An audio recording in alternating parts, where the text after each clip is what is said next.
Cik lauk.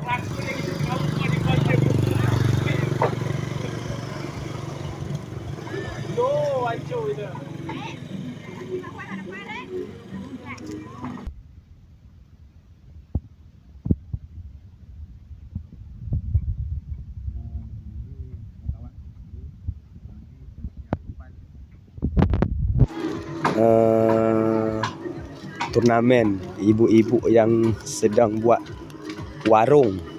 Kalau bahasa sini sebut kedai.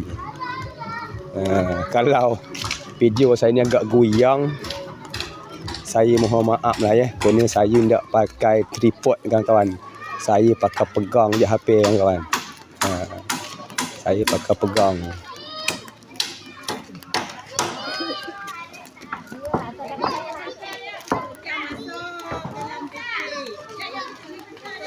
Ni nama dia Mas Kuat Makan.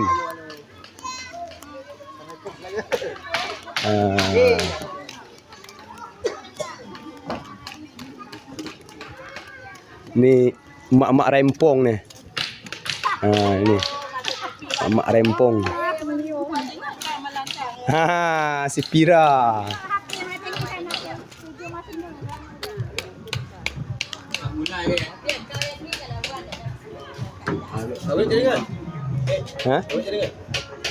Sekali hilang, kali timbul.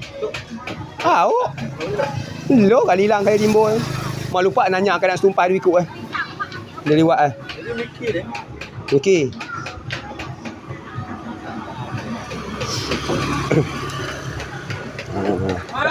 Kat sana ada anak-anak yang latih nari kawan-kawan.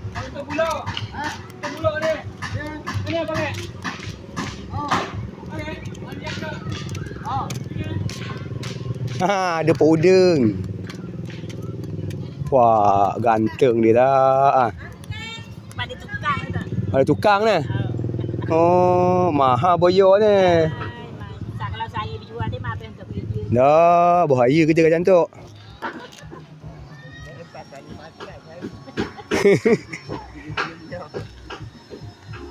Dia banyak pindah